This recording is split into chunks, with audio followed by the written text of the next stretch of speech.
Hey everyone, hope you're doing well.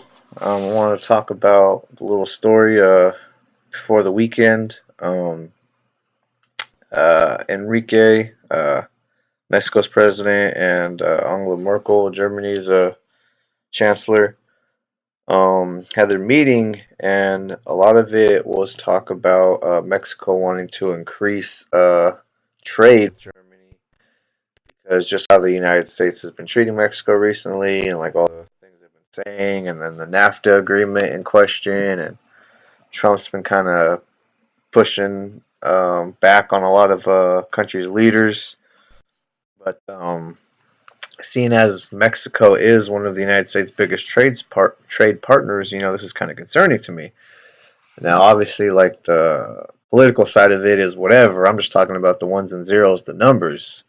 But as I was just reading through this, it says President Enrique, and I butcher the hell out of his name, but Peña Nieto, I probably said that wrong, told German Chancellor Angela Merkel on Friday he wants a significant increase in trade with the European Union, vowing to complete a new trade deal by the year's end. Nieto's Mexican government has been actively seeking new trade opportunities since U.S. President Donald Trump came to office with a threat to curb Mexico's privileged access to American markets. Mexico is currently in negotiations with the European Union to modernize a free trade agreement they signed 20 years ago. So they already have a trade agreement, but ratify that. Um, and I was kind of curious to see exactly what Mexico imports, exports, and all that. And as it stands now, Mexico is the 10th largest export economy in the world and the 21st most complex economy according to the economy um, the index in 2015. And if you scroll down, you see they export computers, telephones, videos, cars, a lot to do with cars, delivery trucks, vehicle parts, petroleum, medical instruments, seats, and some other things. And they get imported, integrated circuitry, computers, telephones, vehicles, refined petroleum, and other plastics and stuff like that. But if you look at their trade partnership, the top exporter destinations of Mexico, almost 75%, three-fourths of what they export is to the United States. So they are a big trade partner of ours. 75% of what they make goes right to us. So if Germany strikes a trade deal, this could get cut down significantly. And just thing will scroll. Here we go. And the top importer still again is United States, but at 50%. So United States and Mexico, like, because we're neighbors, that we have a lot of trade going on back and forth. It's a really big deal, and Germany coming in can potentially undercut it. Right now, they're only importing 3.5% from Germany, but I mean that could get raised to like 10%. It might not seem like a lot, but we're talking billions of dollars overall, and that's going to be costing the United States. And then if you look at Germany, Germany is the third largest export economy in the world and the third most complex economy. So really big economy. Germany has a lot of power and influence. A lot of what they export is a lot of machinery, car parts, and a few other various things in here. Um, and for their imports, computers and car parts, vehicle parts, packaged goods, petroleum, seats, gold, some other stuff. But if you look at who their trade partners are, a lot of who they export to is members of the EU. France, UK, Netherlands, Italy, Austria, Switzerland, Belgium, Poland, Spain. The United States is 10% of their trade deal. So now that could, like, what if that got undercut to like 5%? The export value it says 123 billion. What if it was like 60 billion? That's a huge cut right there. Mexico's only at 13 billion, but what if that gets like tripled to like 30 billion? Like it's gonna hurt the U.S. But Mexico is just trying to increase their trade deals elsewhere, and they import again a lot from the EU China 10%, United States 6%. Um, I don't really can't tell if Mexico's on. It must be a small number.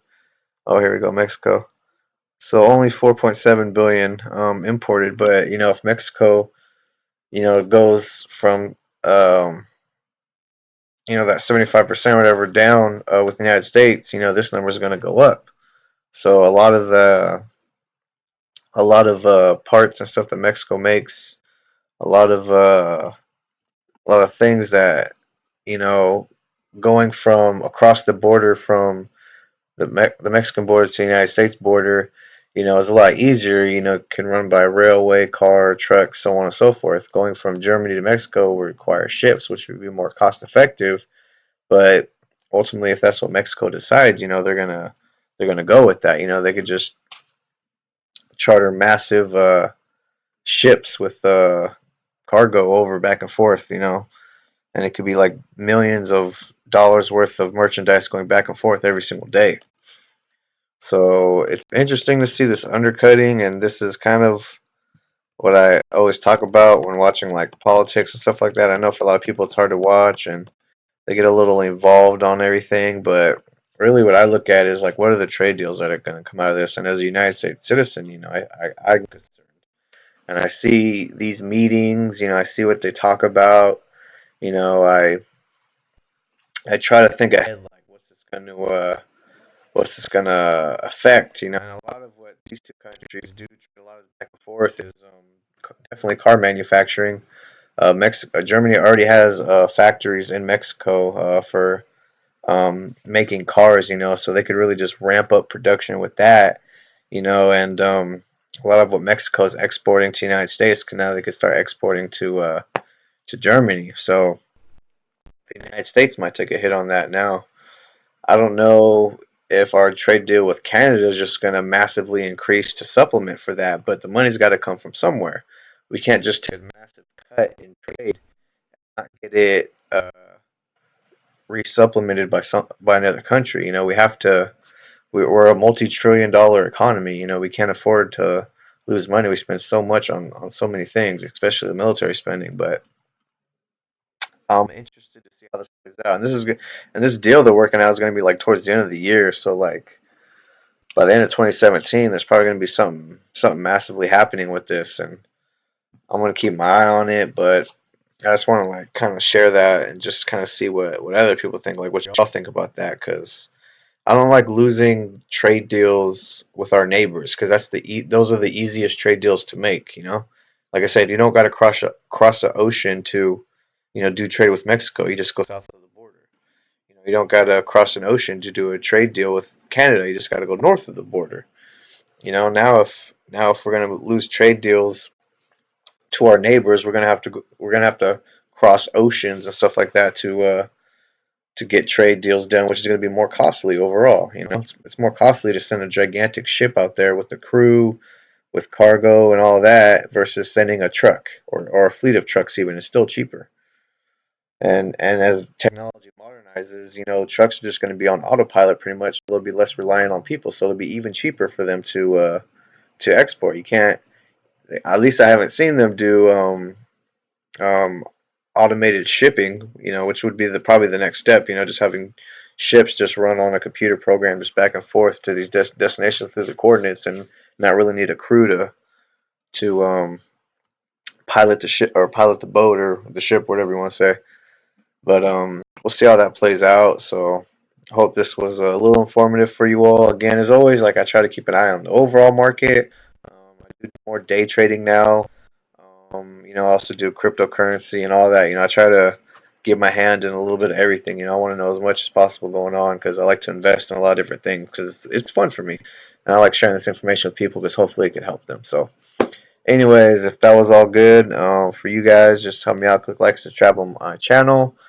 Share the video if you think it could be helpful. And we'll see how this one plays out in the future. So, talk to y'all later.